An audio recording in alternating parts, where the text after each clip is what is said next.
The Boston Bruins are in New York to take on the Rangers tonight. We're going to preview that game as well as give you a couple injury updates and our weekly cup check here on today's episode of Locked On Boston Bruins.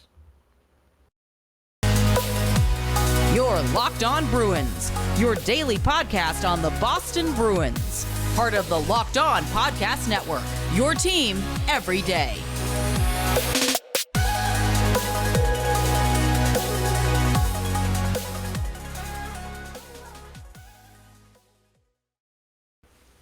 What is up, Bruins fans, and welcome back to the Locked On Boston Bruins podcast. I'm your host, Ian McLaren, and this is a daily show where we discuss all things Spoked B.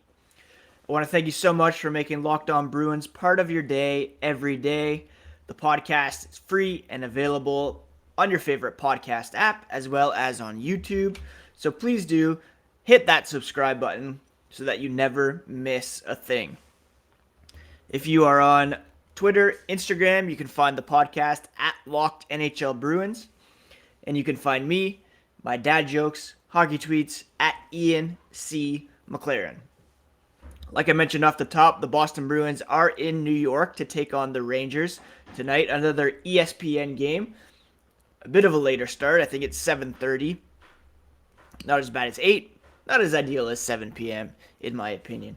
The Bruins will be skating this morning, and we'll get more of an idea in regards to the severity of the injuries suffered by goaltender Jeremy Swayman and defenseman Derek Forbort in the game the other night against the Pittsburgh Penguins. That thrilling comeback that I'm still not quite over, to be honest.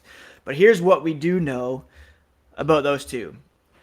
Yesterday, the Bruins recalled goaltender Keith Kinkaid from Providence on an emergency basis.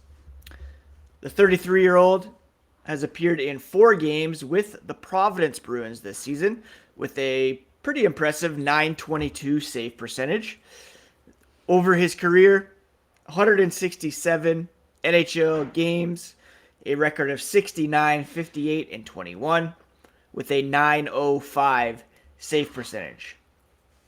He, of course, signed a 1-year, 2-way contract with the Bruins this past summer. He had 9 appearances with the New York Rangers last season. He went 7, 3, and 2 with an .898 save percentage. So, not fantastic. Actually, that was in 2020, 2021. He only appeared in 1 game for the Rangers last season, winning it with a .935 save percentage. So, not terrible, although that game was against the Arizona Coyotes for context. So very limited NHL time over the last couple of seasons.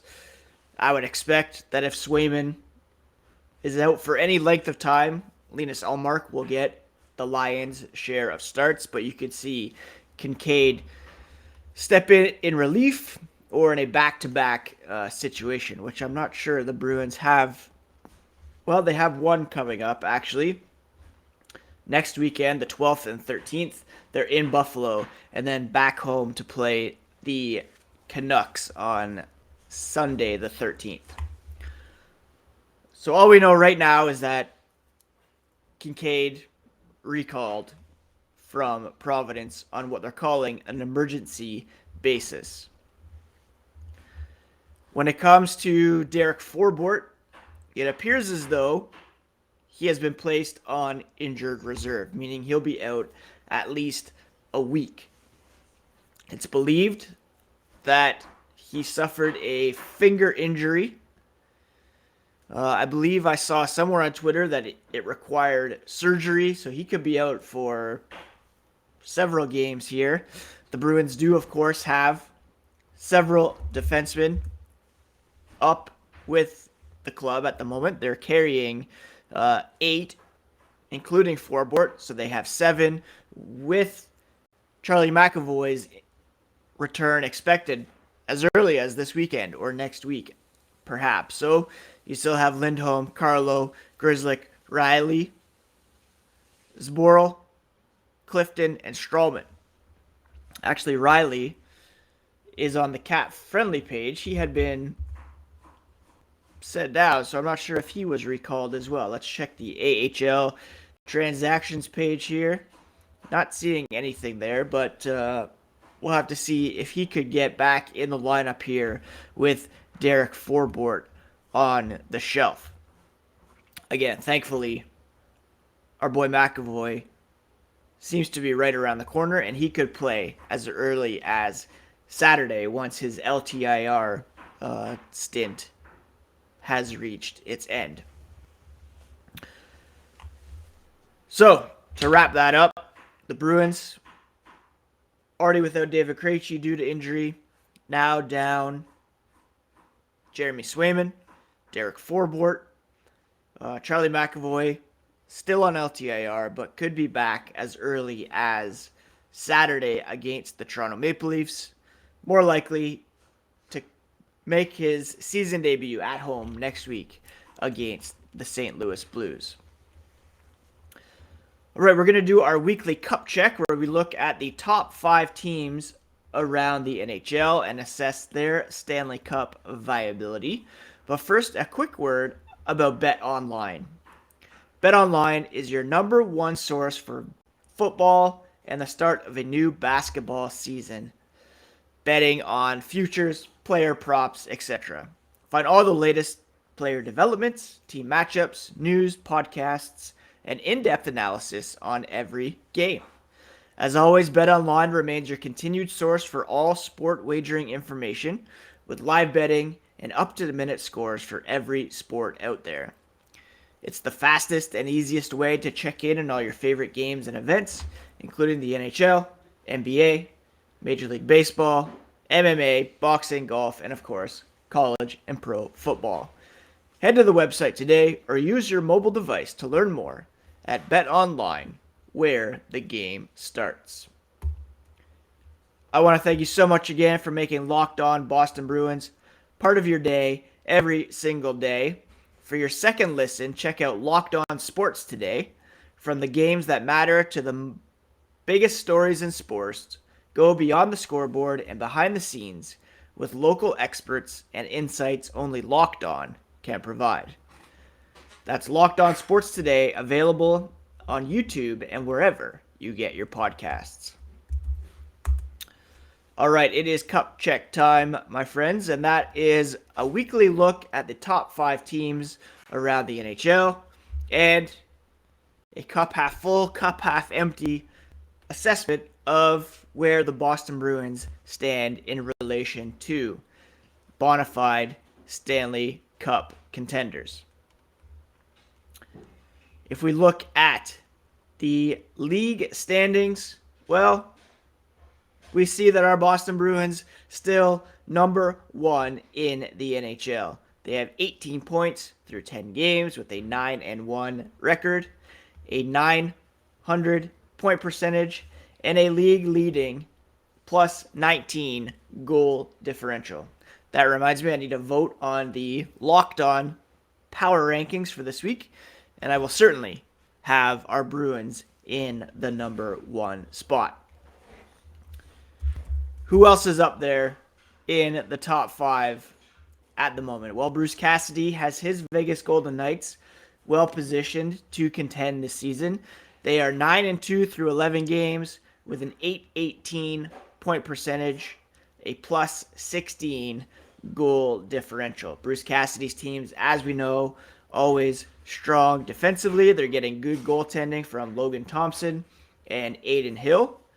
Their shot attempt differential, very middle of the pack, 50.59. And their expected goals, 5-on-5, is 59.53, which is 4th in the NHL. So they're getting quality offense out of Jack Eichel, who looks rejuvenated, Mark Stone. They're getting good goaltending. So Vegas should be a team to contend with this season. Now, the rest of the top 5 has a couple teams that I had been pretty high on this season. First of all, the Carolina Hurricanes. They're 6-2-1. Only 13 points, but they have a 722 point percentage.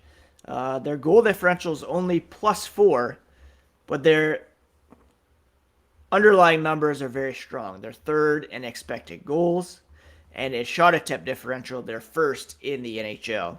So if they can get a bit more scoring, 5-on-5, they certainly have the weapons. They should be a team to be reckoned with as well.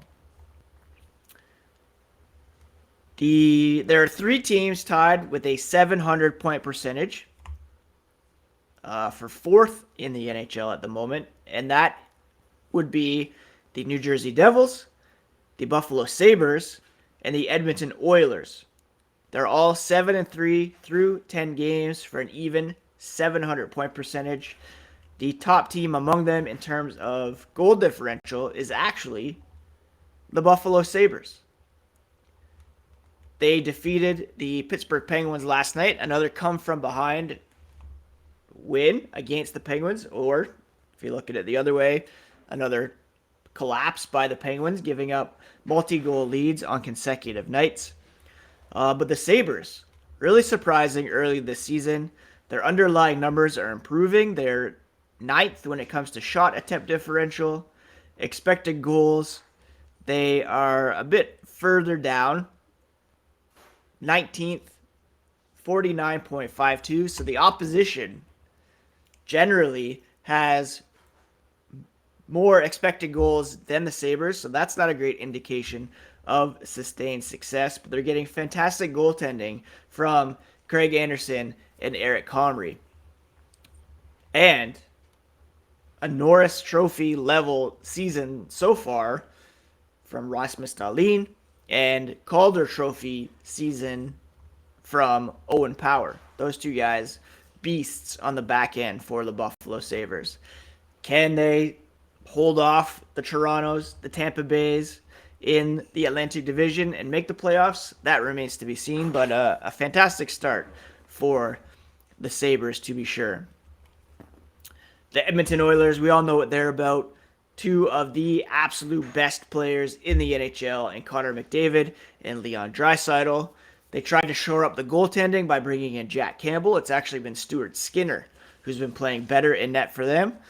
But this is probably the best Oilers team that we've seen in the Connor McDavid era. And it's quite possible that they are indeed a Stanley Cup contender. They went toe-to-toe with the Calgary Flames last year. Ended up getting the better of their provincial and bitter rivals. And they actually, of course, advanced to the conference finals last year, where they were swept by the Colorado Avalanche. Have they gotten better enough to be the top team in the West? Quite possibly. They're a team, certainly, to be reckoned with. When it comes to the New Jersey Devils, if they get goaltending, they could be a serious team to be reckoned with. Their expected goals is a league-high 67.37%. That's 7% higher than the second-best team, the Florida Panthers.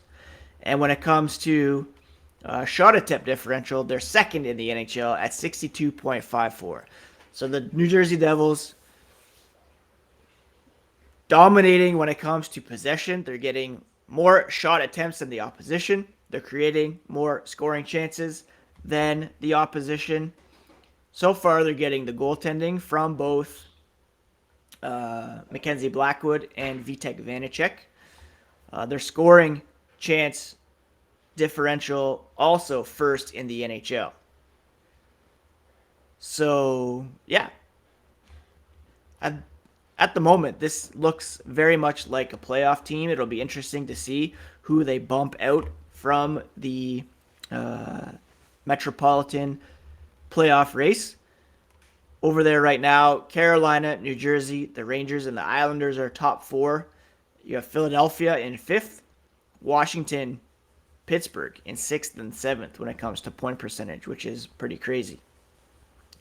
In the Atlantic, the Bruins, Sabres, Lightning, Red Wings, top 4.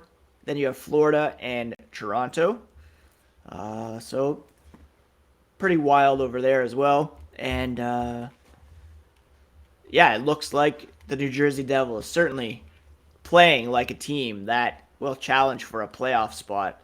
And if they get goaltending, could surprise some people this season for sure. But our Boston Bruins, at the moment, the top team in the NHL. They have that 900 point percentage, the top goal differential in the NHL. Their underlying numbers could improve a little bit when it comes to shot attempt differential, 5-on-5. They're 11th, 51.49.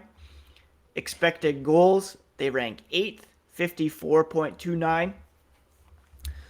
So they're not necessarily among the elite when it comes to underlying numbers, but they're getting the production at the moment, certainly 5-on-5, and they have been playing without Charlie McAvoy, and that can only help them improve their overall game and those underlying numbers.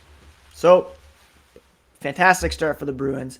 They'll continue it tonight against the New York Rangers, and we're going to preview that game here in the third segment. But first, a quick thank you again for making Locked On Bruins part of your day every single day. Be sure to check out the Locked On Sports Today podcast next. They have the biggest stories of the day, plus instant reactions, big game recaps, and the take of the day. It's available on the Odyssey app, YouTube, and wherever you get your podcasts. The New York Rangers come into this game with a record of 6-3-2 through 11 games, a .636 point percentage, and a +1 goal differential. They last played on Tuesday evening, and they had a 1-0 victory over the Philadelphia Flyers in overtime. So a very tight checking goaltending battle the other night between Igor Shesterkin and Carter Hart. They're led in scoring by two powerhouse offensive players. Artemi Panarin, 5 goals, 11 assists for 16 points through 11 games. Mika Zibanejad also above a point per game with 6 goals and 7 assists through 11 games. There's a bit of a drop after them. Vincent Trocheck, Adam Fox with 9 points apiece. Chris Kreider is off to a bit of a slow start after scoring 52 goals last season. He's only got 4, but one of those was that overtime winner the other night. And then you have the two youngsters in Alex Lafreniere and Capo Caco, who could pop off at any moment. Our old friend Ryan Lindgren always seems to get into it with the Bruins when the Rangers play the black and gold, so expect some extracurriculars from him. I don't know if he's upset that he was traded or what, but he always seems to have it in for the Bruins when they play. Their goaltending, our old friend Yaroslav Halak is the backup. Igor Shesterkin, of course, always solid in net. He's got a .921 save percentage, a record of 6-0-0 so far this season with 2 overtime wins, and as good as any goaltender around the league. It should be a fantastic game. I always get excited for Bruins-Rangers games. I think this could have the makings of an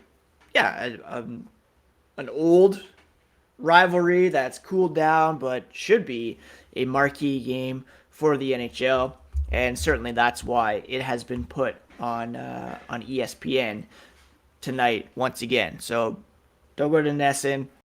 You're going to want to find this game on ESPN, and it should be a real treat to watch these two teams as well. Actually, no, it's not on ESPN. It's on Hulu. But Same thing, I guess. They're owned by ESPN, Disney, whatever. I'm excited about this one. And you should keep it locked to Locked On Boston Bruins for all the latest on the black and gold.